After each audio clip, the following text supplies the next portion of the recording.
Ustaz, forum kasihnya ibu. Dan insyaAllah malam ni kita akan sembang santai, forum santai berkenaan dengan kasih seorang ibu dan apa yang terjadi kepada anak-anak yang derhaka kepada ibu dan juga dia punya ayah dia. Jadi insyaAllah tuan-tuan, pada malam ni saya nak bagi tahu bahawa kita yang ada dalam majlis ni, tak kira lah yang ada ujung sana, muslimat kita yang ada ujung-ujung sini kat tiang, belakang tiang pun ada. Nabi janji dengan kita. Nabi janji dengan kita, tak kira kita duduk mana, masuk dalam masjid walaupun kita tidur, Nabi janji dengan kita, man salaka tariqan yaltamisu fihi ilma sahalallahu lahu bihi tariqan ilal jannah. Ni hadis sahih. Nabi kata, man salaka tariqan, siapa yang menempuh satu jalan, tak kira lah jalan mana pun, jalan depan tu, jalan daripada pintu camp, belakang mes, tak kira jalan mana, yaltamisu fihi ilma, untuk menuntut ilmu, tak kira lah kat mana, masjid, dewan kuliah, tak kira. Sahalallahu lahu bihi, maka Allah Subhanahu wa taala akan mempermudahkan baginya, ni orang yang main masjid, main mendengar ilmu, tariqan ilal jannah, jalan untuk dia menuju ke syurga Allah Subhanahu wa taala. Jadi alhamdulillah malam ni muslimin muslimat yang ada dalam masjid ini tidak lain tidak bukan kita nak berkaraoke. Kita nak test mic macam nak karaoke. Dah. Bukan kita nak berjoget, dah. Tapi kita nak berforum untuk sama-sama kita renung satu tajuk yang mana kita pilih kasihnya ibu. Yang mana tajuk ni mungkin popular sekarang, yang dekat kaca TV, akhbar, Facebook, WhatsApp dan sebagainya. Sebab apa? Sebab ramai di kalangan kita ni sudah melupakan peranan ataupun pengorbanan ibu kepada dia. Jadi malam ni saya jemput 3 orang panel untuk berkongsi dengan kita berkenaan dengan ibu saja. Tak jom dah lain, tak sembang dah lain. Kita akan sembang pasal ibu saja insya-Allah. Kerana ibu ni adalah ibu, tak ada ibu tak ada kita. Betul tak? Dalam masjid ni pun ada ibu. Yang belakang tu ada ibu, ramai ibu. Kan? Ramai ibu. Mungkin dia tahu perasaan jadi ibu ni macam mana. Jadi malam ni saya nak puan-puan dan juga puan-puan rasa diri sebagai anak. Jangan rasa sebagai ibu. Sebab kita nak bagi rasa macam mana kasih sayang seorang ibu kita. Sebab semua yang ada dalam masjid ni semua yang ada ibu. Betul tak? Bukan untuk Nabi Soleh, bukan Nabi Adam, bukan apa lagi yang tak ada ibu ni. Dia lahir tanpa ibu. Tongkat Nabi Musa, gelar Nabi Musa lahir tanpa ibu, bukan. Tapi kita manusia yang lahir daripada perut ibu kita. Jadi insya-Allah sebelum kata disulam bicara, sebelum ilmu menusuk di dada, kata orang tak kenal maka tak cinta. Jadi saya memperkenalkan 3 orang panel kita, yang mana di sebelah kanan saya ni panel yang pertama Ustaz Muhammad Sayuti bin Man, daripada 516 Regimen Askar Wataniah. Ustaz, selamat datang Ustaz. Dan panel kita yang kedua Ustaz Muhammad Faiz bin Muhammad Zulki, yang mana dilahirkan di Kedah, yang main di Sabah, hidup bekerja dekat Cempaka Melayu sebagai kakak. Sama dengan Ustaz Sayuti, kita pun sebagai kakak juga dekat 516. Ustaz, alhamdulillah. Ustaz. Dan panel kita terakhir Al-Fadhil Ustaz Muhammad Naif Hilmi bin Muhammad Adnan, juga kakak yang bekerja dekat Markas ATB 2. Semua ni geng Ustaz. Yang mana mereka bertiga ni tidak asing bagi kita. Tidak asing bagi kita. Sebab apa? Sebab mereka bertiga ni adalah salah seorang imam yang bertugas di Masjid Nurul Sa'adah. Termasuk dengan poli kita tadi, Al-Fadhil Ustaz Ni Azwan yang bekerja dekat KNST, juga kakak yang mengalunkan alunan Quran yang sangat merdu sampai yang tertidur pada. Alhamdulillah, maknanya memang merdu sampai ke lubuk kolbu, lubuk hati ni. Sebab apa ni merdunya alunan Al-Quran tadi. Alhamdulillah, semua boleh kenal ustaz-ustaz kita ni. Jadi saya rasa sebelum saya menjawab lebih panjang ni, lebih baik saya terus kepada panel kita yang pertama. Lepas dia Ustaz Sayuti, Ustaz, berkenaan dengan ibu ni, boleh terang kepada ahli panel dan para penonton sekalian pengertian bagaimana cara untuk kita nak menjaga ibu kita ni. Silakan Ustaz. Auzubillahiminasyaitonirrajim. Bismillahirrahmanirrahim. Alhamdulillahillazi arsala rasulahu bil huda wa dinil haqq liyuzhirahu 'ala ad-din kullihi walau karihal musyrikun. Asyhadu an la ilaha illallah wahdahu la syarika lah wa asyhadu anna Muhammadan 'abduhu wa rasuluh. Subhanaka la ilma lana illa ma 'allamtana innaka antal alimul hakim. Rabbi shrah li sadri wa yassir li amri wahlul 'uqdatam min lisani yafqahu qawli. La haula wala quwwata illa billahil aliyyil azim. Terima kasih kepada tuan moderator yang saya kasihi, barisan ahli panel serta tuan-tuan pegawai serta hadirin hadirat muslimin dan muslimat yang dirahmati Allah sekalian. Alhamdulillah, syukur kita kepada Allah Subhanahu wa taala kerana kita dapat berkumpul di dalam masjid yang sangat indah untuk menikmati mendengar iaitu forum Hal Ehwal Islam, iaitu tajuknya kasihnya ibu. Di sini saya tengok bantuan apabila dengar tajuk kasih ibu ni, muka nampak macam sedih. Ada yang masih teringat di kampung, ada yang ibunya sudah meninggal. Jadi sementara kita mendengar kuliah, dalam kuliah ni, dalam forum ni adalah berdoalah ketika waktu untuk ilmu ni. Kalau teringat ibu kita ni masih di kampung atau sudah meninggal, berdoalah ketika ini. Allah Ta'ala akan makbul. Kita pejam mata, kita teringat balik wajah ibu kita, supaya semoga-moga Allah Ta'ala makbulkan doa kita kepada ibu kita. Amin. Alhamdulillah. Allah Ta'ala berfirman, yaitu wa'budullaha wa la tusyriku bihi syai'a wa bil walidaini ihsana. Bermaksud bertauhidlah kepada Allah Subhanahu wa taala, jangan mensyirikkan Allah sekalipun, dan wa bil walidaini ihsana, berbaiklah kepada ibu bapa. Ayat ini menjelaskan bahawa Allah Ta'ala menitik beratkan kepada kita supaya kita berbakti kepada ibu bapa kita. Setelah kita mentauhidkan Allah, Allah Ta'ala kata berbuat baiklah kepada ibu bapa kita. Ada yang para sahabat bertanya kepada Rasulullah SAW tentang ibu.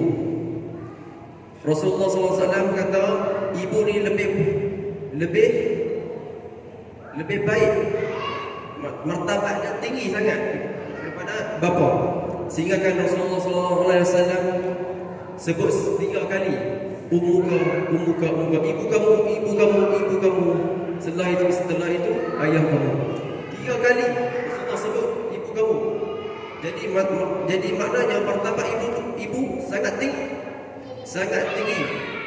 Jadi kita ni kena berbuat baik itu adalah janganlah kita bercakap kasar dengan ibu kita. Jangan kita buatkan ibu kita terasa. Sehingga kan ibu kita ni mendoakan kita dengan kita minta ibu kita mendoakan kita apa-apa. Jadi saya ada satu kisah iaitu seorang yang itu wali Allah Subhanahu wa taala, yaitu bernama Al-Jurais. Siapa kenal Al-Jurais? Al-Jurais ni dia hidup ni zaman Nabi Musa, di mana dia ni orang yang ada ibadah yang sangat tinggi, yang dahsyatnya sangat ibadahnya sangat tinggi. Lalu orang kampung itu kalau tengok Jurais ni memang tahu dia ni yang ibadah. Kisahnya ketika ibu dah pergi ke rumah, iaitu Jurais ni dia duduk di rumah tempat bersendirian, dia kerja dia semayang.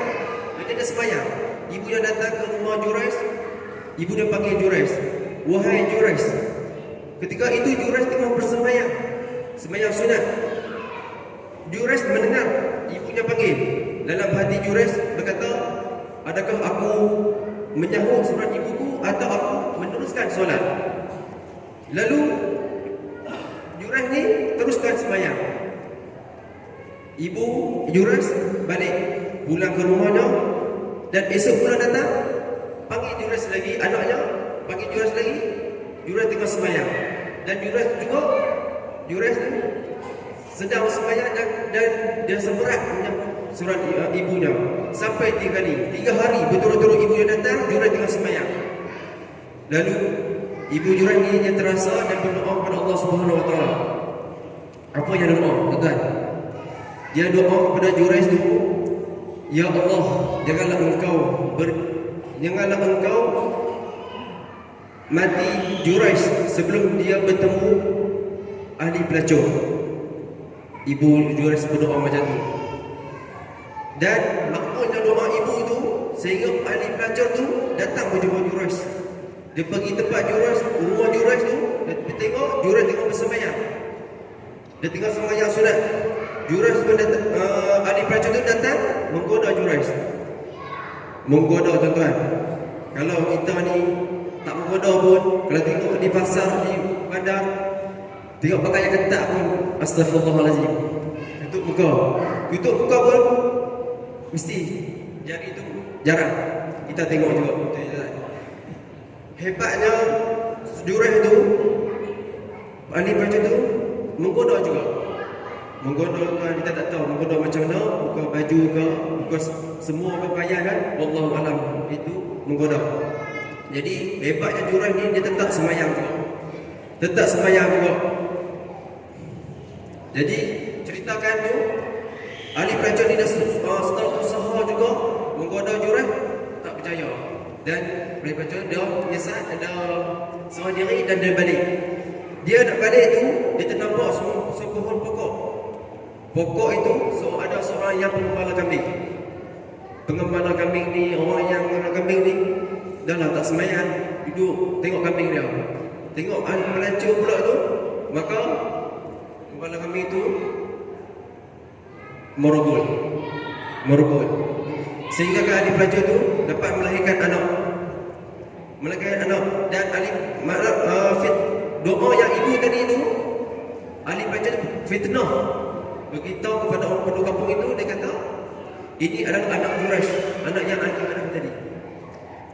Sehingga penduduk kampung tu tanpa soal siasat lalu pergi jumpa Jurayj dan memukul belasah Jurayj dan musnah habis tempat-tempat yang dia sembahyang, musnah habis. Jurayj ni tak tahu, dia tidak tahu sebab apa dia kena ni, dia tak tahu apa yang dia buat salah. Jadi lepas tu kita tahu ini anak Jurayj. Jurayj kata, tunggu sat, mana anak itu? Kata perempuan pelacur tu dah melahirkan anak.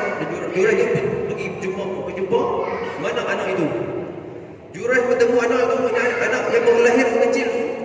Jurayj sebelum nak bertanya kepada ibu tu, Jurayj ni sembahyang. Itu yang hebatnya Jurayj ni, walaupun dia dalam fitnah ni, dia sembahyang sunat. Dia sembahyang sunat. Setelah main sunat tu, Jurayj tu mana budak tadi, budak bayi kecil ni tadi. Jurayj tu dia tekankan perut budak bayi tu. Dia tekan perut budak bayi tu, siapa yang membunuh? Dan Allah Taala ni, dengan hebat kuasa Allah Taala ni, budak bayi tu bercakap, ayah saya ni adalah pengembala kambing. Itu dia, ayah saya ni pengembala kambing, dia kata. Jadi setelah orang dengar tu, budak tu bayi cakap, Jurayj tu masa tak bersalah lah. Betul tak? Tak bersalah. Jadi orang nak bina balik tempat ibadah dia tu dengan emas. Padahal tempat dia tu adalah tempat yang kawasan tu kawasan tanah. Sebab kawasan Arab tu tanah punya, tanah liat. Jadi dia pun nak bina balik emas. Itulah kisah daripada doa makbulnya ibu doa tadi tu. Jadi bagi ibu-ibu ni, walaupun nak berkata kepada anak-anak, hendaklah dengan teliti, janganlah kata bukan-bukan, adalah perkataan yang baik-baik walaupun anak kita nakal. InsyaAllah setakat inilah saya sampaikan. Wallahu a'lam. Baik, terima kasih kepada Fadil Ustaz Muhammad Sayuti yang mana dia sedikit penjelasan kepada kita tentang bagaimana Nabi SAW dia menjawab soalan daripada seorang sahabat, kepada seorang sahabat, siapa yang kita kena utamakan? Sehingga Nabi menjawab, ummuka, ibu kamu sebanyak 3 kali. Dan yang terakhir, barulah kita punya ayah. Yang mana hadis ini adalah menceritakan kepada kita tentang betapa ibu ni tinggi dia punya darjat, dan sehingga doa ibu ni ada hijab dengan Allah Subhanahu Wa Taala. Sehingga bila ibu doa kepada anak dia, doa tentang bukan kebaikan, Ustaz. Bukan doa kebaikan, doa bukan kebaikan. Dia doa kepada anak dia supaya anak dia ni diuji. Sebab apa? Sebab dia pergi dekat anak dia semayang. Dekat anak dia semayang sampai dia doa kepada anak dia ni supaya diuji dengan kesusahan. Tapi sahabat apa ni? Orang tu, lelaki tu diuji dengan kesusahan. Maknanya doa tu dimakbulkan oleh Allah Subhanahu Wa Taala. Nak tahu bahawa darjat ibu ni adalah tinggi di sisi Allah Subhanahu Wa Taala. Baik, kita beralih kepada panel kita yang kedua. Fadil Ustaz Muhammad Faiz, yang mana insya-Allah mungkin Ustaz boleh terangkan kepada penonton sekalian dengan berbakti kepada ibu dan ayah, insya-Allah. A'udzubillahi minasyaitonir rajim. Bismillahirrahmanirrahim. Alhamdulillahirabbil alamin. Wassalatu wassalamu ala asyrafil anbiya'i wal mursalin wa ala alihi wa sahbihi ajma'in. Terima kasih kepada tuan moderator yang saya muliakan, barisan ahli panel, tuan-tuan pegawai, hadirin muslimin dan muslimat yang saya kasihi. InsyaAllah tuan-tuan, pada malam ini kita membicarakan tentang satu forum yang bertajuk Kasihnya Ibu. Sebelum saya menjawab soalan yang diutarakan oleh tuan moderator, izinkan saya untuk mengajak tuan-tuan kita berfikir sejenak tentang tajuk kita pada malam ini, tuan-tuan. Tajuk kita pada malam ini tentang kasihnya ibu. Acap kali tuan-tuan kita mendengar atau kita melihat di mana-mana forum atau penceramah tentang tajuk ibu. Persoalannya tuan-tuan, mengapa ibu? Mengapa tidak ayah? Adakah ibu lebih penting daripada ayah? Daripada sini tuan-tuan, saya ingin bacakan satu hadis seperti yang dibaca oleh penanya yang pertama tadi, tuan. Saya ulangkan lagi daripada Abu Hurairah radhiyallahu anhu. Rasulullah sallallahu alaihi wasallam, tuan-tuan, satu hari didatangi oleh seorang lelaki. Lalu lelaki ini pun bertanya kepada Rasulullah, "Ya Rasulullah, orang pertama yang patut aku berbakti di dalam kalangan keluargaku, di dalam kalangan kerabatku, siapa ya Rasulullah?" Lalu Rasulullah pun jawab, "Ibu kamu." Kali kedua, lelaki ini pun bertanya, "Selepas itu ya Rasulullah?" Rasulullah pun menjawab, "Ibu kamu." Kali ketiga lelaki ini bertanya, jawapan yang sama. Rasulullah pun menjawab, "Ibu kamu." Dan kali keempat, barulah Rasulullah menjawab, "Ayah kamu."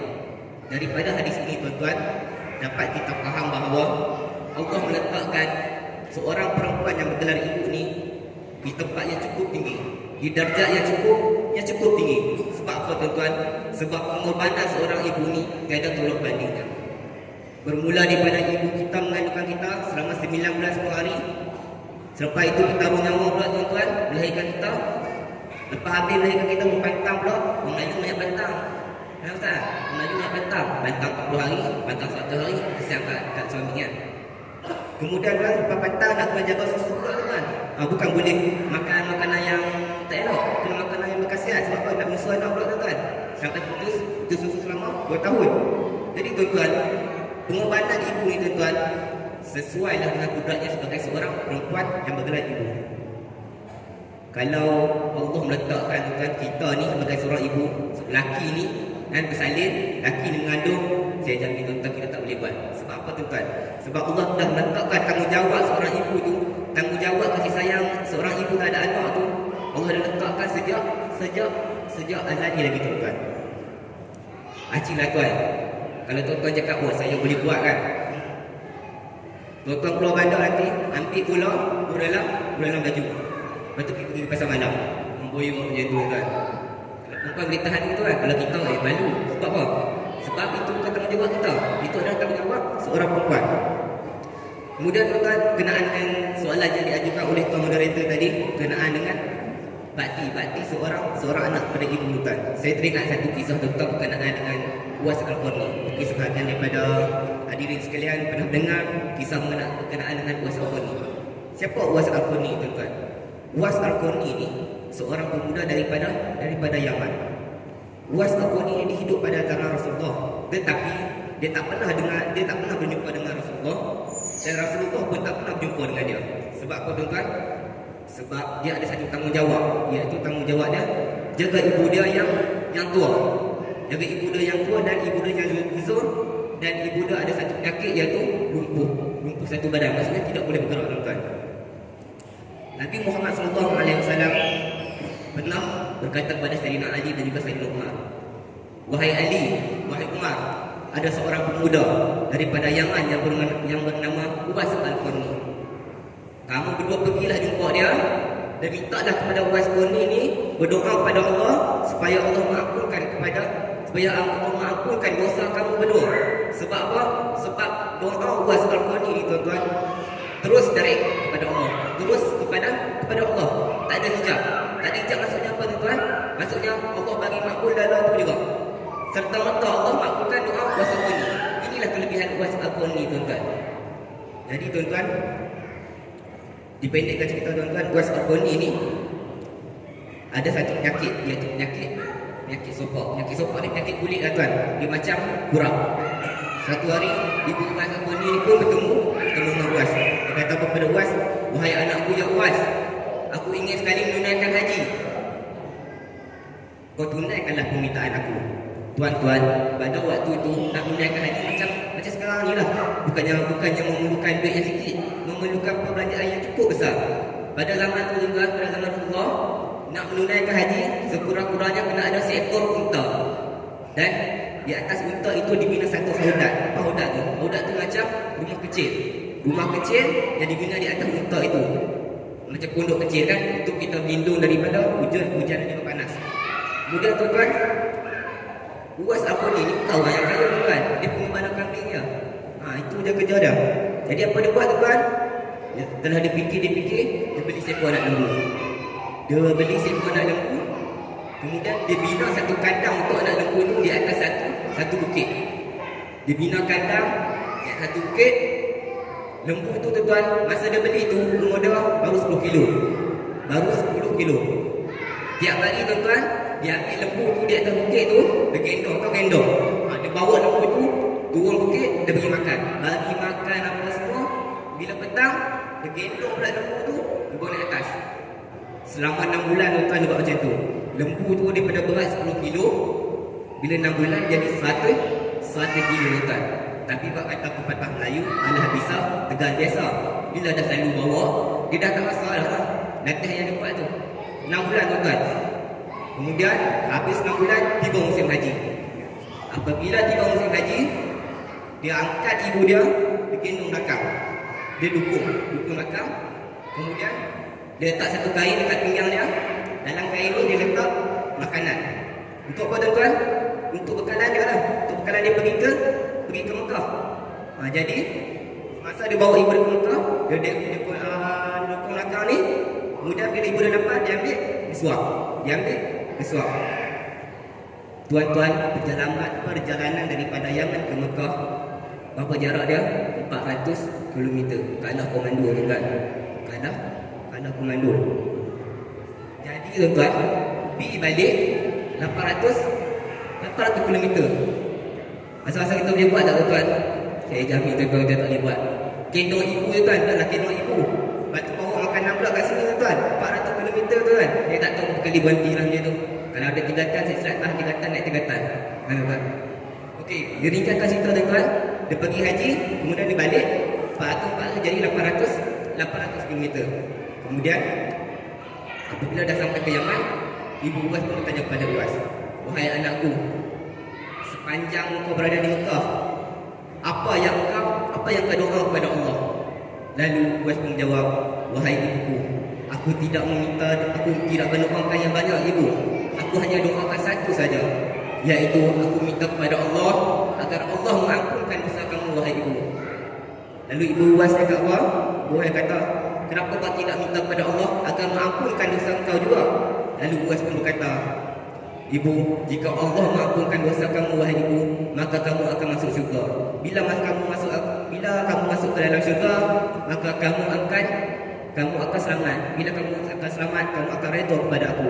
Dan bila kamu redha kepada aku, maka aku juga akan masuk syurga. Kemudian tuan-tuan, Ibu Uwais pun berkata, wahai anakku, kau doalah kepada Allah agar Allah menghilangkan penyakit sopakmu, penyakit kulitmu itu.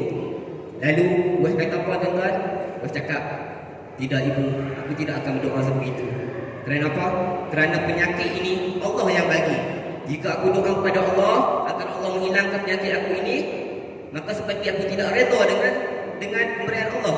Tuan-tuan, sampai macam tu kali tuan-tuan, Uwais Al-Qarni ni dia punya zuhud, dia punya terima dengan ketentuan Allah.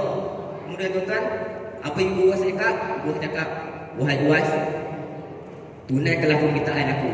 Kerana jika engkau tidak tunaikan permintaan aku, maka Allah akan murka pada engkau kerana engkau tidak menuruti perintahku. Lalu dengan berarti tuan, Uwais pun angkat tangan dan berdoa kepada Allah. Doa Uwais ni tuan, seperti yang saya sebutkan tadi, doanya sangat makbul. Dengan serta-merta penyakit yang ada pada diri Uwais tu hilang, kecuali ada satu bulatan putih di belakang leher Uwais ni. Sebab apa tuan? Allah saja yang tak menghilangkan belakang ni, sebab Nabi telah bersabda bahawa cara kamu nak kenal Uwais ni, dia ada satu sopak putih, ada satu tumpukan putih di belakang ni, maka itu adalah Uwais. Jadi Allah saja tinggalkan kat belakang ni tuan, untuk bagi orang pada zaman itu, penduduk pada zaman itu kenal siapa Uwais ni tuan. Pengajaran tuan daripada kisah ini tuan. Kemudian tuan, ada sikit lagi. Kemudian selepas kematian Uwais ini, jenazah dia tuan telah diuruskan oleh beribu-ribu manusia. Sehingga orang kampung masa tu tuan, orang kampung Uwais ni, dia orang cakap, dia orang pun tak kenal siapa orang yang menguruskan jenazah ni. Siapa tuan? Jenazah, orang yang menguruskan jenazah ni adalah para malaikat. Para malaikat yang menguruskan jenazah Uwais tuan. Kesimpulan yang kita boleh ambil daripada kisah ini tuan, pertama, doa kita akan makbul jika kita berbakti kepada Allah. Itu janji Allah. Yang kedua tuan, jika kita berbakti kepada Allah tuan, Allah akan memudahkan urusan kita di dunia dan di akhirat. Seperti kisah Uwais tadi tuan. Apa yang Allah memudahkan urusannya? Banyak urusan yang Allah memudahkan. Pertama tuan, Allah memudahkan urusannya bawa ibu dia ke Mekah dan pulang balik tuan. Urusan akhirat tuan, Allah memudahkan semasa kematian dia. Daripada dia meninggal, kemudian dikafankan, dimandikan dan disemayamkan, kemudian dikuburkan. InsyaAllah tuan-tuan, semoga dengan kisah Uwais Al-Qarni tuan, dapatlah kita ambil sikit iktibar dan juga dijadikan tauladan. Semoga kisah ini dapat membentuk diri kita tuan untuk mengingati ibu kita dan kasih ataupun bakti kepada ibu kita. Saya balik pada tuan. Okay, baik, terima kasih kepada Fadil Ustaz Muhammad Faiz di atas perkongsian kepada kita tentang seorang pemuda yang sangat hebat yang bernama Uwais Al-Qarni. Yang saya yakin kita kat tadika sekalipun, dekat sekolah rendah, sekolah menengah, kita selalu dengar kisah Uwais Al-Qarni, seorang pemuda yang hebat sangat. Yang gendong ibu dia dengan latihan lembu. Dia guna lembu ni sebagai latihan lah. Daripada lembu 10 kilo sehingga lembu menjadi 100 kilo duduk atas belakang dia, sehingga berjalan beratus-ratus kilometer. Kita jalan lagu di kelas pergi naik ambulans 10 kilo naik ambulans. Itu kita. Tapi Uwais Al-Qarni ni, macam Ustaz cakap tadi lah, lebih daripada komando. 400 kilometer ni, ibu atas belakang dia dan ada makanan dekat pinggang dia. Sambil jalan sambil suap 400 km pergi sahaja, patah balik 400 km. Dia berhenti berapa kali kita datang, jadi 800 km. Ini seorang pemuda yang hebat, sehingga jenazah dia pun dimandikan oleh para malaikat sana. Itu adalah pemuda yang hebat. Dan insyaAllah kita pun boleh latih diri kita ni supaya menjadi pemuda yang hebat, insyaAllah. Jadi saya beralih kepada panel kita yang ketiga, yang mana Fadil Ustaz Muhammad Naif Hilmi. InsyaAllah Ustaz boleh menerangkan kepada kami penonton berkenaan dengan apa yang akan terjadi sekiranya kita ni derhaka kepada ibu dan ayah kita. Silakan Ustaz. Bismillahirrahmanirrahim. Assalamualaikum warahmatullahi wabarakatuh. Alhamdulillah nahmaduhu wa nasta'inuhu wa nastaghfiruh wa na'udzu billahi min shururi anfusina wa min sayyiati a'malina may yahdihillahu fala mudilla lahu wa may yudlilhu fala hadiya lahu. Ashhadu an la ilaha illallah wahdahu la syarika lahu wa ashhadu anna Muhammadan 'abduhu wa rasuluh. Allahumma salli wa sallim ala sayyidina Muhammad wa ala alihi wa sahbihi ajma'in, amma ba'd. Terima kasih kepada saudara moderator yang saya hormati, barisan panel, tuan-tuan pegawai, seterusnya muslimin muslimat yang dirahmati Allah Subhanahu wa taala.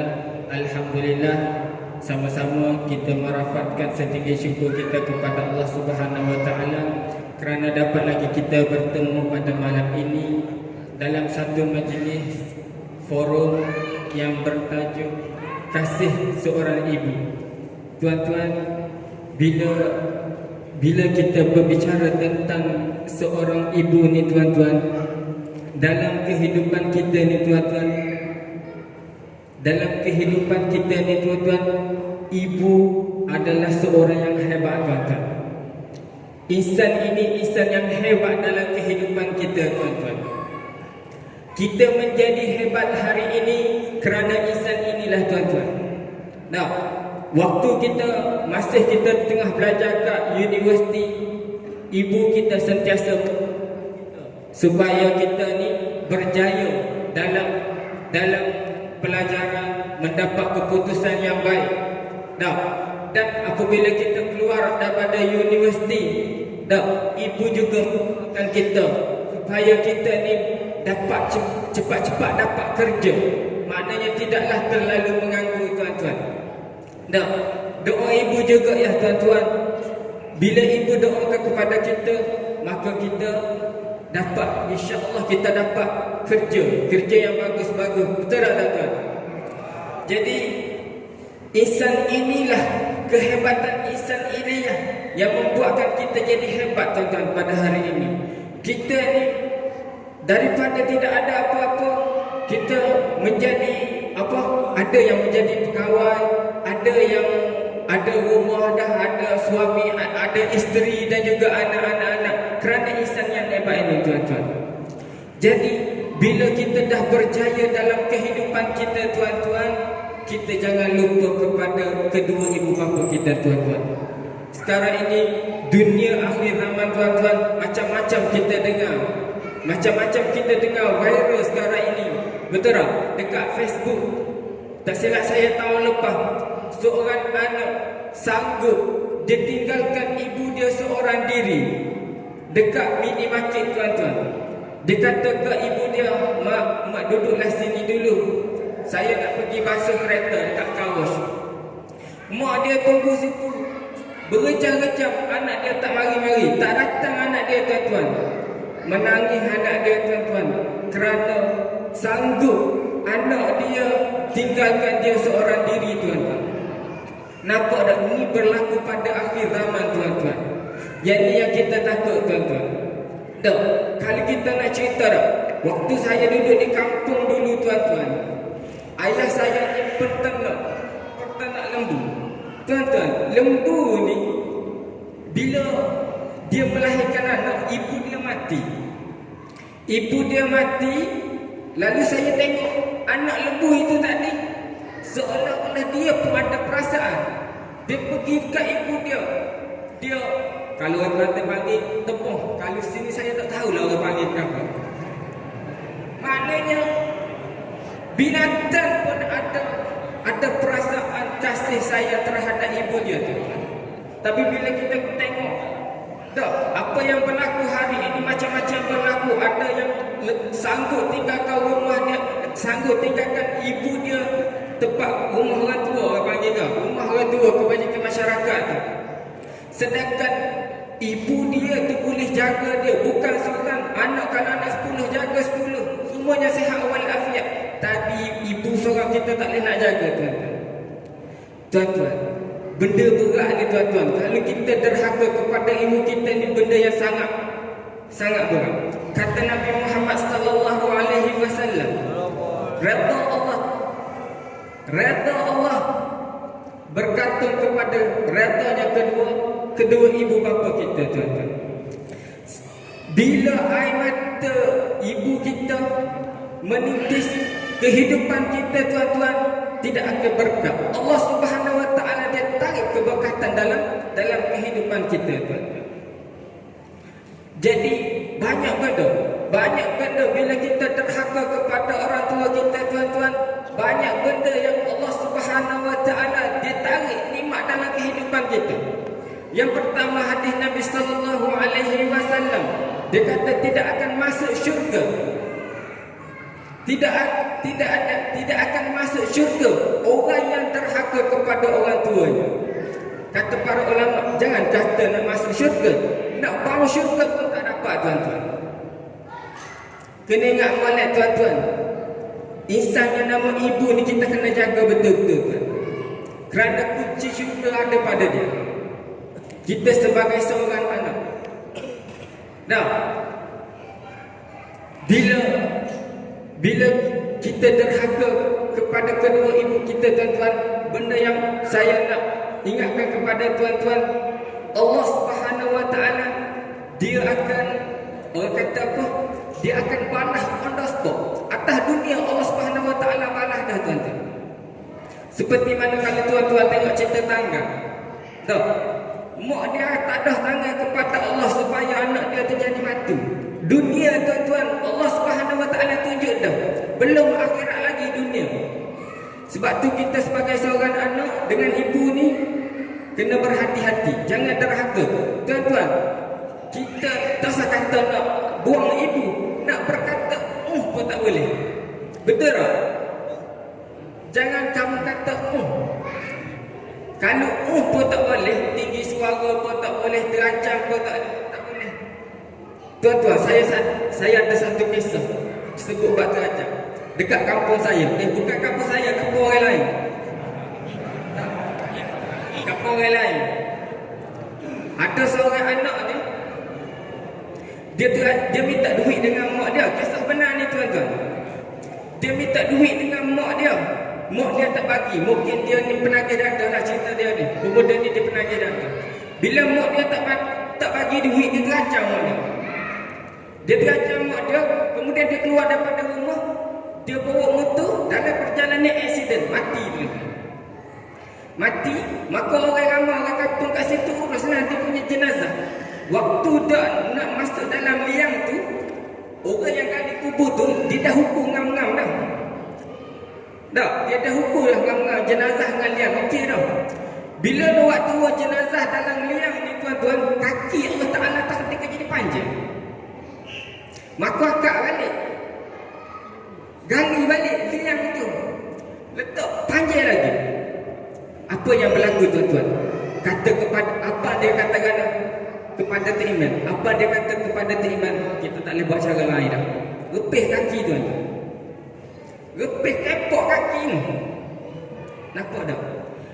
Ni berpunca daripada derhaka kepada kedua ibu bapa kita. Sebab tu, tuan-tuan, kita kena ingat. Kena jaga balik kedua ibu bapa kita. Hak yang ada bawah, hak yang masih ada, hak yang masih meninggal tu, hak yang telah meninggal tu, kita doa yang baik-baik. Jadi, tuan-tuan, saya teringat satu imam tu, dia beritahu kepada kita, sekiranya ramai-ramai adik-beradik kita tu, ibu kita minta nak tinggal dengan kita.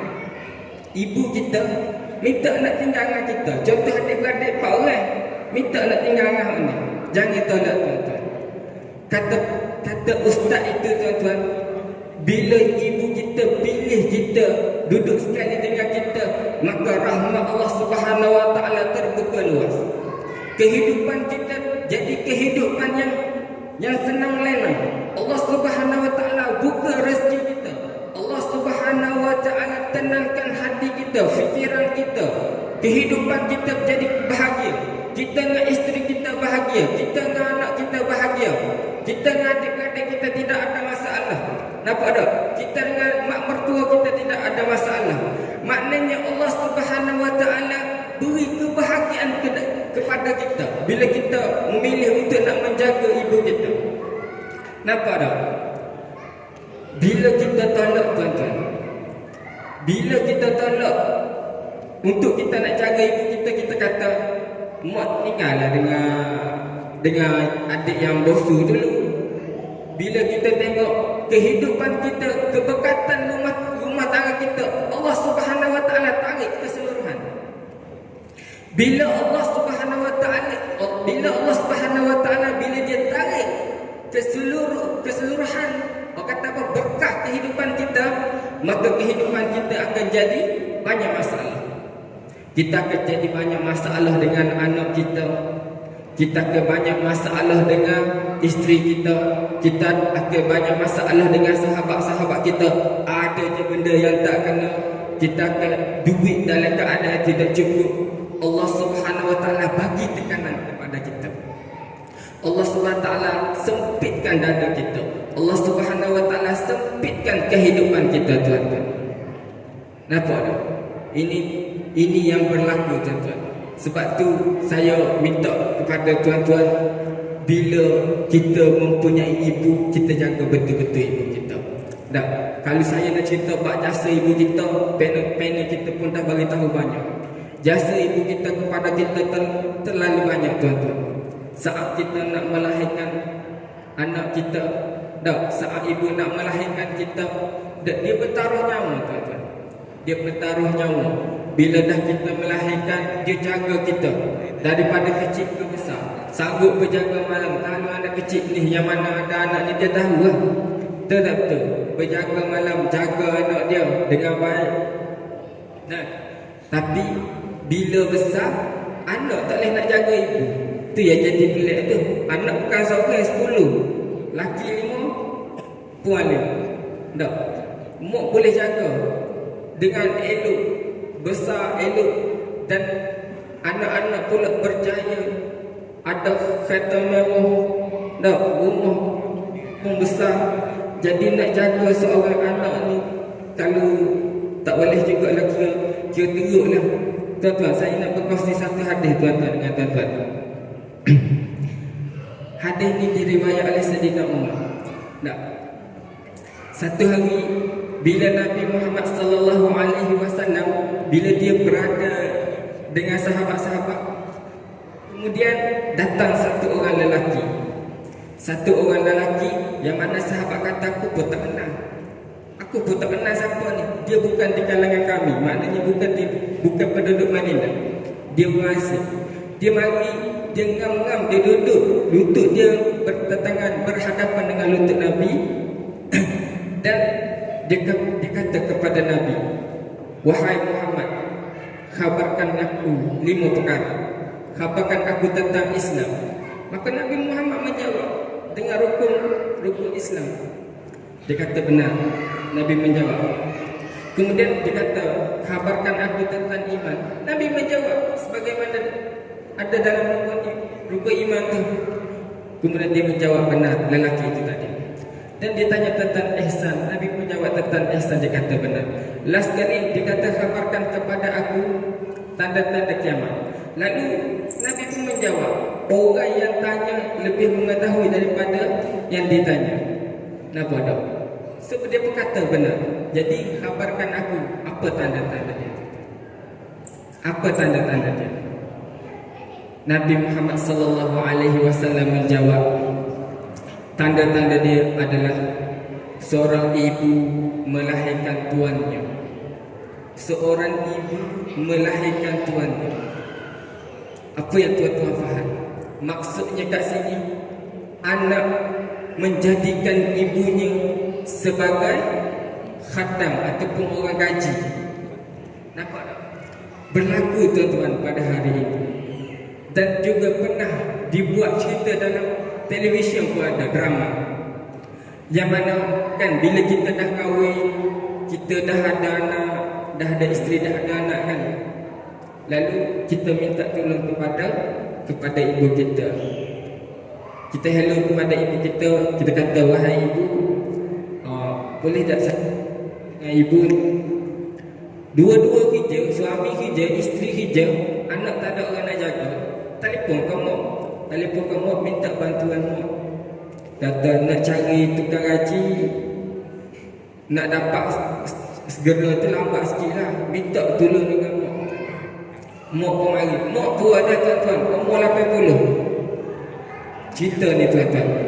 Mak umur tu dah, bukanlah kata 80, maknanya 60 lah. Tak laratlah dia pun. Jadi dia nak tolong anak tak tergamuk. Dia mari duduk rumah kita, jaga anak kita tuan-tuan. Nampak tak? Bukan sebulan, bukan 2 bulan, bukan 3 bulan, bahkan setahun tuan-tuan. Dia menjadi ibarat seperti tukang gaji dalam rumah itu. Kalau jaga anak saja tak apa tuan-tuan, dia maki mak dia. Dia tengok, balik-balik tengok anak dia, kira cucu dia, cucu kepada ibu dia lah. Tengok balik-balik anak dia bengkok dah, dia marah, dia maki ibu dia, kata tak pandai jaga. Kemudian makin lama dia anggap ibu dia sebagai orang gaji. Dia mula perintahkan ibu dia macam-macam. Dia mula perintahkan ibu dia supaya buat kerja rumah. Dia mula perintahkan ibu dia basuh baju, kemah rumah, macam-macam lagi. Tuan-tuan, benda ni berlaku di akhir zaman. Benda ni berlaku di zaman. Yang ini yang dimaksudkan dengan hadis tadi. Benda ni yang dimaksud dengan hadis tadi. Seorang ibu yang melahirkan tuannya, maknanya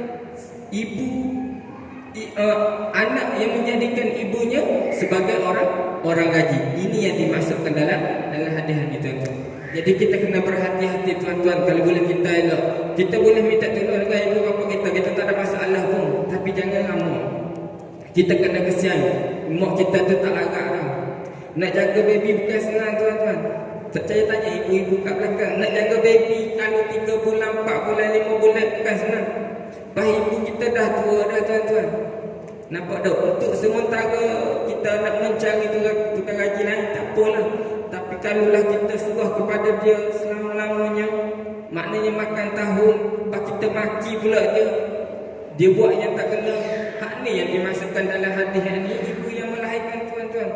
Benda ni benda berlaku, kadang-kadang kita tak sedar. Betul tak betul? Benda ni benda berlaku dalam kehidupan kita, cuma kita tak sedar. Kalau boleh elok tuan-tuan, bagi mak kita rehat saja. Bagi mak kita rehat, mak buat ibadahnya. Solat aja dekat masjid, makan minum kami tanggung. Itu yang patutnya, yang sepatutnya. Tak? Lainlah kamu mak tu minta ikhlas. Kamu melahir anak, bagi saya dulu. Dia sanggup jaga daripada kecil sampai besar tak apa. Ni kita yang pelawar ni, kita kena ingatlah mak kita dah tua. Tak, mak kita tak larat. Sekali nak mak kita jaga sementara seminggu, tak apa, tak ada masalah. Dia pun tak ada masalah sambil main dengan cucu. Tapi kalau dia sebulan, 2 bulan, 3 bulan, mak tak larat tuan-tuan. Dia tak maklum kepada kita tuan-tuan. Mak dia takkan maklum kepada kita. Dia senyap, dia sabar. Jadi inilah seorang, orang kata apa, pengumpanan seorang ibu terhadap anak dia. Jadi tuan-tuan, jagalah betul-betul ibu kita. Jadi saya rasa cukup sekadar itu sajalah. Saya serah balik kepada moderator. Wallahu a'lam. Baik, terima kasih kepada Fadil Ustaz Muhammad Naif Hilmi. Panel kita yang ketiga di atas ucapan ataupun perkongsian yang agak bersemangat Ustaz, sehingga terkeluar bahasa Kelantan. Jadi bahasa Kelantan yang terkeluar tadi itu, ada yang tak faham, datang jumpa saya. Dia tadi pun dia sendiri pun tak apa. Mungkin ada 1, 2, 3 perkataan memang piau Kelantan yang kita tak faham, yang luar daripada Kelantan. Yang dalam Kelantan tu memang dia tahu lah, lembut tepung pula kita Ustaz. Banyak lagi. Jadi yang tak faham boleh tanya jumpa saya. Mana Ustaz Naif kita ni, dia ceritakan kepada kita tentang ibu ini adalah kunci syurga kita. Jadi kita masuk syurga ni ada kunci. Kunci dia apa? Ibu kita. Caranya macam mana? Buat baik kepada ibu kita. Sebab tu ada satu patah perkataan, syurga ni berada di bawah telapak kaki ibu, Ustaz. Jadi jangan bila kita mau cuti ngungsi balik kampung, tengok telapak kaki ibu. Ibu tanya, kenapa ni? Nak cari syurga. Memang tak jumpa lah. Maksud dia, kita buat baik dengan ibu kita, maka ibu adalah penyebab untuk kita masuk ke syurga Allah Subhanahu Wa Taala, Ustaz. Jadi satu hadis yang mana Ustaz kita kongsi dengan kita, memang hadis itu bagus untuk kita amalkan. Yang mana seorang lelaki bertanya kepada Nabi, ceritakan kepada aku ni tentang hari kiamat. Nabi jawab, engkau lebih mengetahui. Makna kata orang lelaki yang bertanya dengan Nabi itu adalah malaikat. Itu maksud Ustaz. Malaikat. Maka Nabi kata, kabarkan kepada aku tentang malaikat. Nabi bertanya dia. Jadi malaikat pun menjawab persoalan Nabi. Di antara tanda-tanda kiamat adalah bila ibu melahirkan tuan dia. Yang mana yang lahir tu adalah orang yang akan menyusahkan ibu dia suatu hari nanti. Itu apa dikatakan oleh Ustaz Faiz, yang insyaAllah Ustaz Naif, Ustaz, maaf salah nama, dia tersasar sikit. Yang mana dikisahkan kepada kita tentang hadis Nabi yang boleh kita ambil sebagai teladan. Baik, kita beralih kepada panel kita yang pertama, Ustaz. Sedikit kesimpulan yang boleh Ustaz simpulkan buat penonton kita. Silakan, Ustaz. Terima kasih Tuan Moderator. Kesimpulan daripada yang saya ceritakan tadi, seorang yang ahli ibadah itu, yang pertama sekali, hukum seorang ibu memanggil anaknya sembahyang solat sunat. Yang kisah tadi sembahyang solat sunat, hukumnya apa? Harus, anak itu harus menjawab seorang ibu. Sebab orang yang berilmu ni lebih utama orang yang beribadah. Sebab nak beribadah kenalah berilmu. Tak kira amalan apapun, sekalipun sembahyang sunat, pergi puasa, pergi haji, hendaklah berilmu. Sebab orang yang berilmu dan beramal, maka Allah Ta'ala akan terima amalan kita. Wallahu a'lam. Baik, terima kasih kepada Fadil Ustaz Muhammad Sayuti, yang mana dia kisah kesimpulan sedikit buat kita ni sebab kita masa kesimpulan. Jadi kita bagi untuk panel kita yang kedua untuk teruskan dengan kesimpulan beliau. Silakan, Ustaz. Terima kasih kepada Tuan Moderator Majlis. Kesimpulan yang kita boleh buat tentang hasil perbincangan pada malam ini, yang pertama, tuan, selagi kita yang mana ada ibu, berbaktilah kepada ibu. Bagi yang ada ibu, tuan, bagaimana cara nak berbakti? Pertama, tuan, telefon ibu. Sekurang-kurangnya sehari sekali. Tak boleh sehari sekali, seminggu sekali. Tak boleh seminggu sekali, sebulan sekali. Tak boleh sebulan sekali, setahun sekali. Tuan, kita teruk sangat tuan, setahun sekali tu. Semuanya seminggu sekali. Ada WhatsApp tuan ni. WhatsApp pun ada video call. Boleh guna kemudahan yang ada tuan. Jangan macam geng bujang ni lah kan. Macam tu kita bujang ni, jangan ngawek je. Ingat ibu sama, ingat ibu kampung kan. Kemudian tuan, yang kedua apa kita boleh buat tuan? Kirim duit tuan. Ibu ni tuan, dia takkan minta duit kecuali dia terpaksa. Dia akan telefon. Bang kata, contoh yang dah kahwin lah kan, kata pinjam duit 100. Betul, anak tu bercakap, kejap ibu kata, tanya bini je, tanya isteri saya Ustaz, dia bagi dia.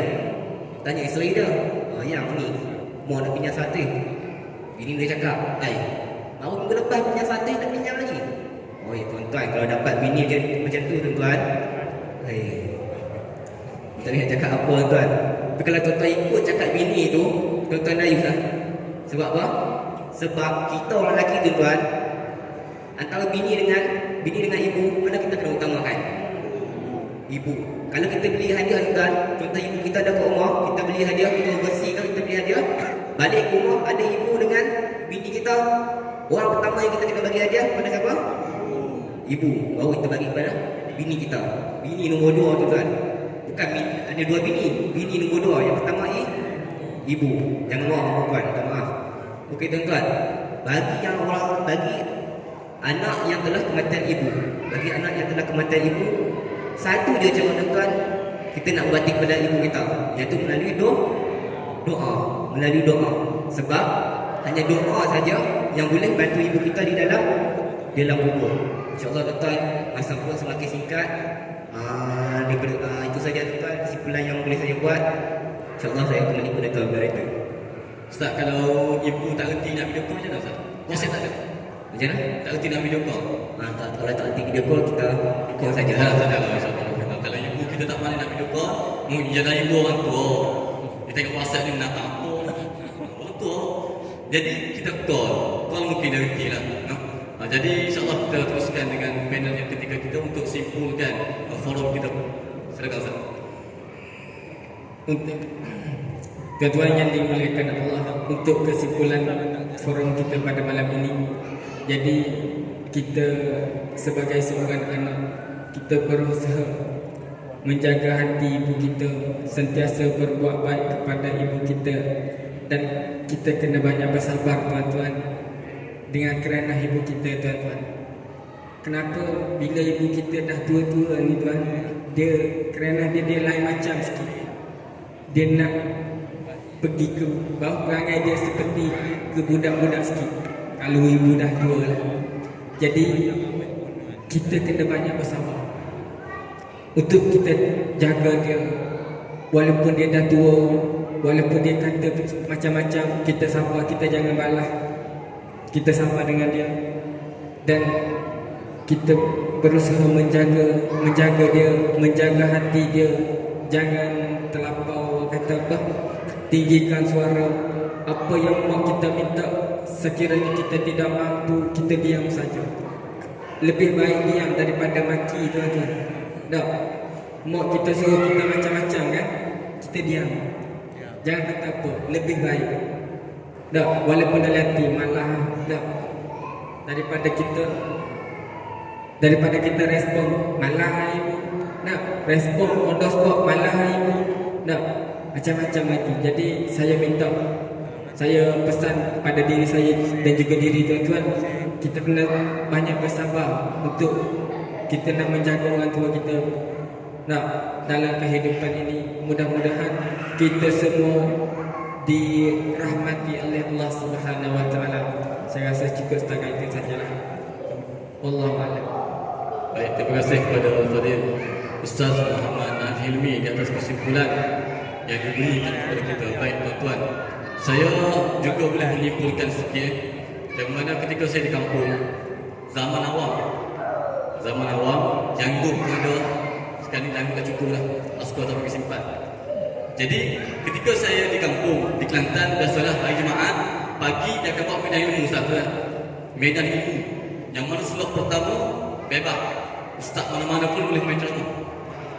Slot yang kedua diwajibkan kepada Menteri Besar Kelantan Almarhum Tuan Guru Ni Aziz, yang mana seorang ulama yang menceritakan dalam ceramah dia berkenaan dengan ibu, yang mana dia kata kita ni orang Islam, bila kita nak meninggal dunia, lidah kita ni terkunci.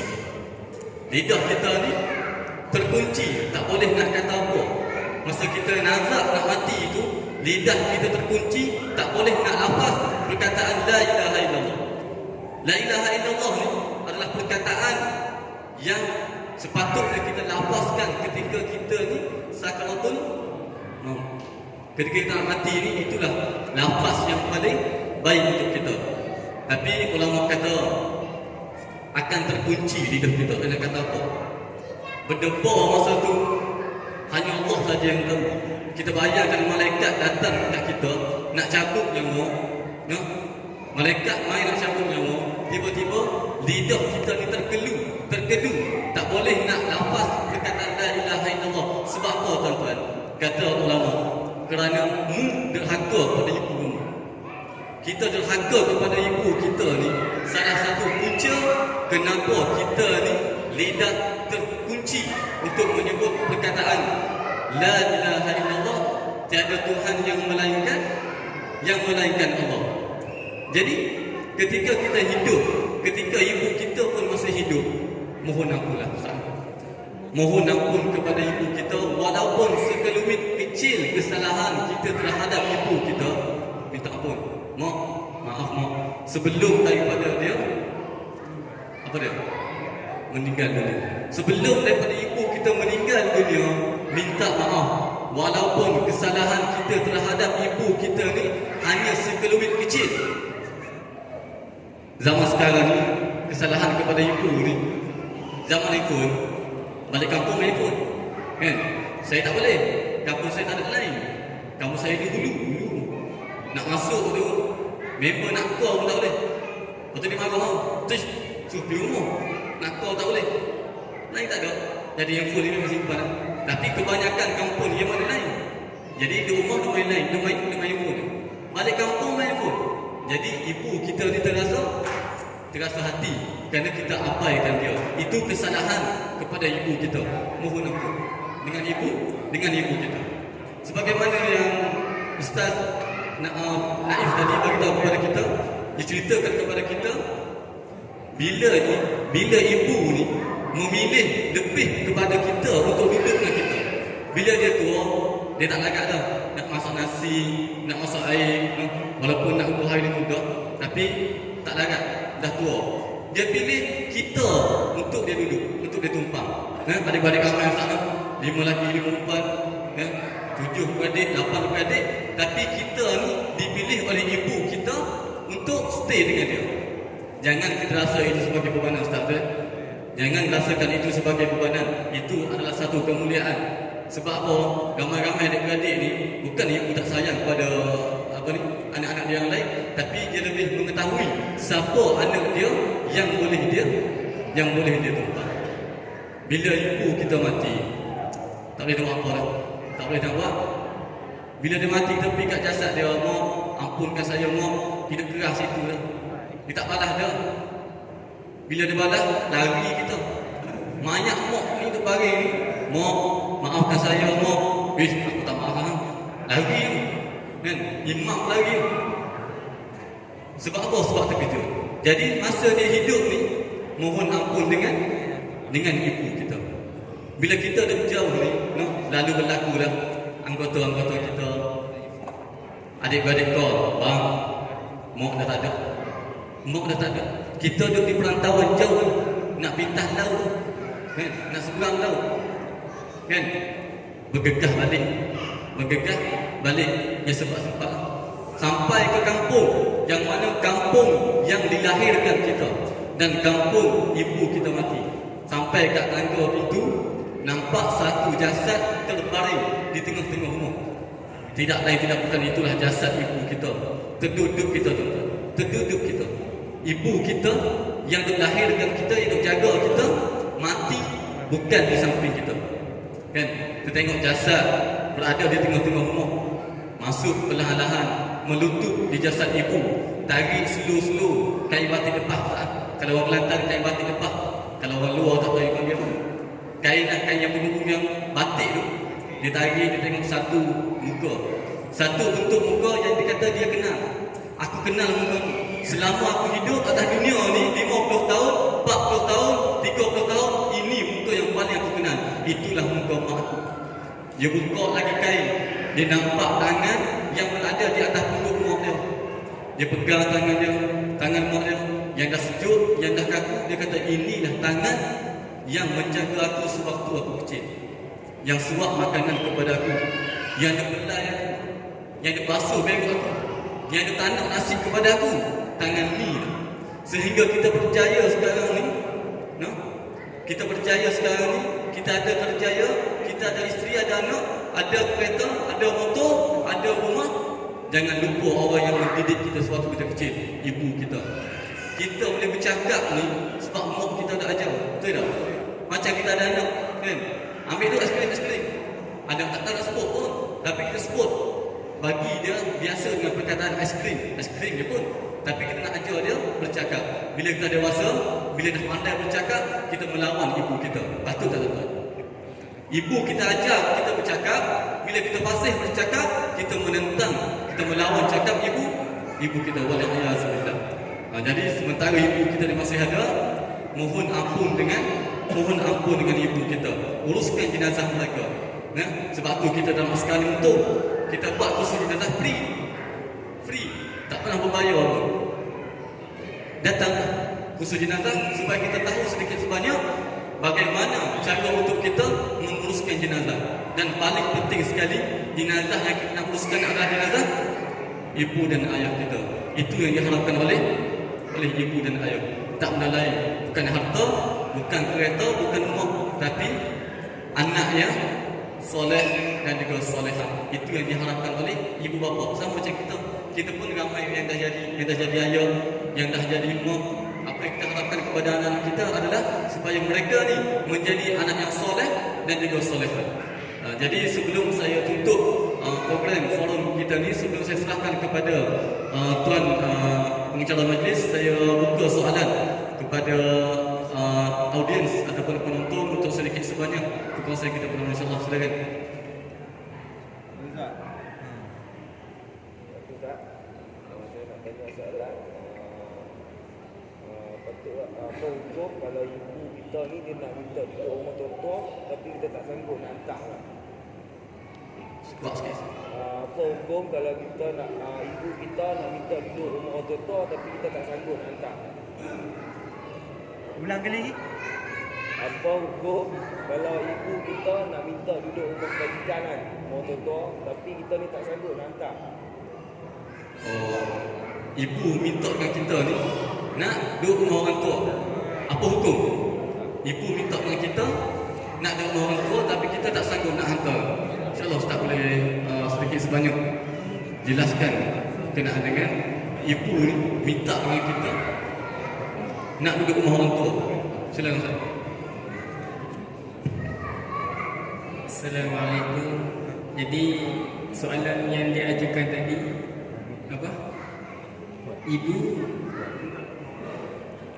Ibu minta nak duduk rumah orang tua, orang tempat kebajikan, dan kita tak tergamak nak hantar. Kan betul soalan betul kan?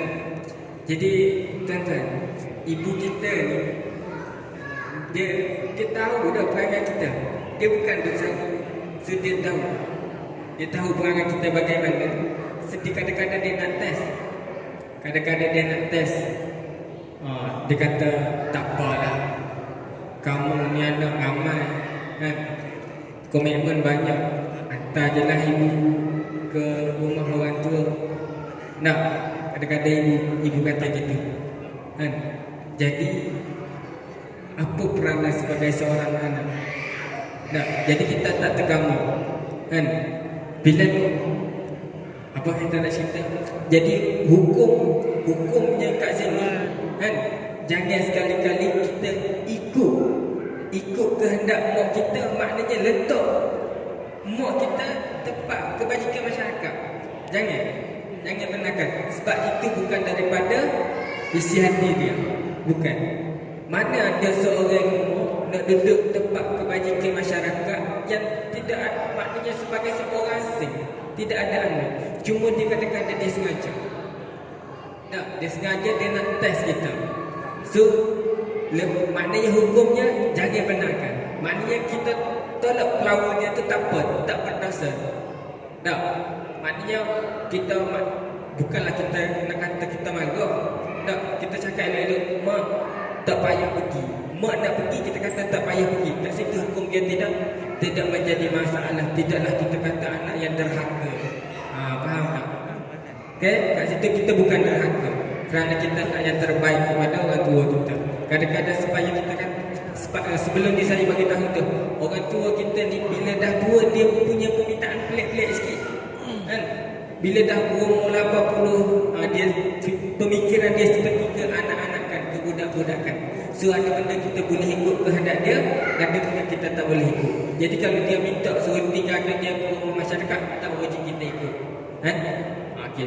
Saya rasa boleh faham tak? Wallahualam. Baik, terima kasih kepada panel ketiga yang telah menjawab soalan daripada penonton kita. Jadi kesetukan masa tuan-tuan. Jadi sebelum daripada kita tutup majlis kita ni, saya mewakili ketiga-tiga panel kita memohon maaf sekiranya kata-kata kami ada terkasar bahasa dan tertulis hati tuan-tuan dengan simpan. Kami minta maaf sekiranya ada tersilap bahasa, kata kasar, terasa hati, semua kami mohon maaf. Jadi insya-Allah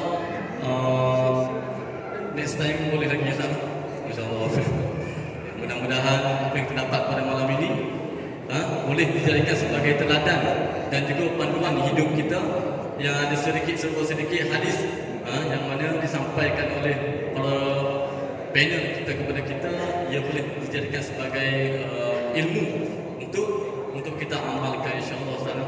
Jadi saya serahkan kepada Tuan Kursi Majlis. Aku qauli hadza wa astaghfirullah al-azim li wa lakum. Wassalamualaikum warahmatullahi taala wabarakatuh. Jadi air ni minum Ustaz.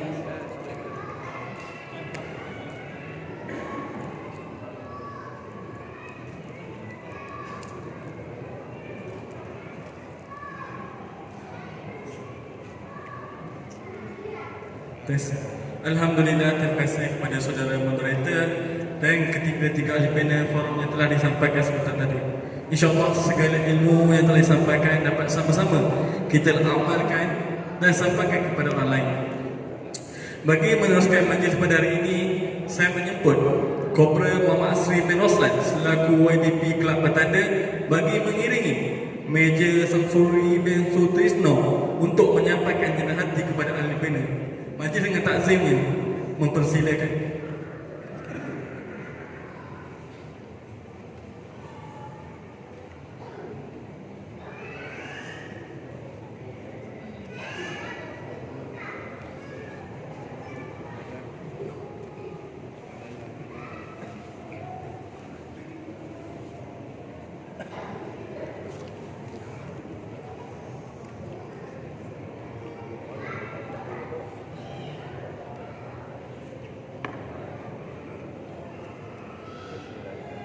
Menjemput ahli panel pertama Al-Fadil Ustaz Muhammad Saluti bin Maid.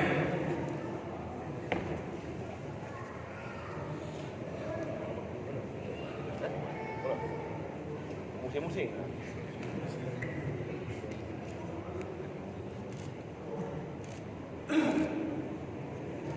Seterusnya Al-Fadil Ustaz Muhammad Faiz bin Muhammad Zuki.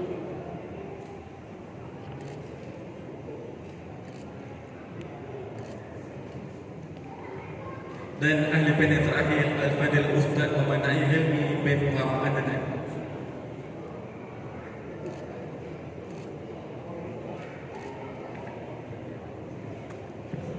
Majlis mengucapkan ribuan terima kasih kepada Meja Samsuri atas penyampaian cendera hati itu tadi. Tuan Putri tersenyum-senyum melihat mempelai direjeh dipilis. Senyum-senyum, jangan tak senyum. Sudah kata di hujung majlis. Saya mewakili majlis ingin mengucapkan rasa syukur dan terima kasih kepada semua pihak yang terlibat di dalam menjayakan forum kita pada hari ini, sama ada secara langsung ataupun tidak langsung. Di kesempatan ini juga saya ingin memohon ribuan kemaafan ada salah dan silap sepanjang mengajarkan majlis ini. Marilah sama-sama kita mengakhiri majlis forum kita pada hari ini dengan membaca tasbih kafarah suratul Waqiah.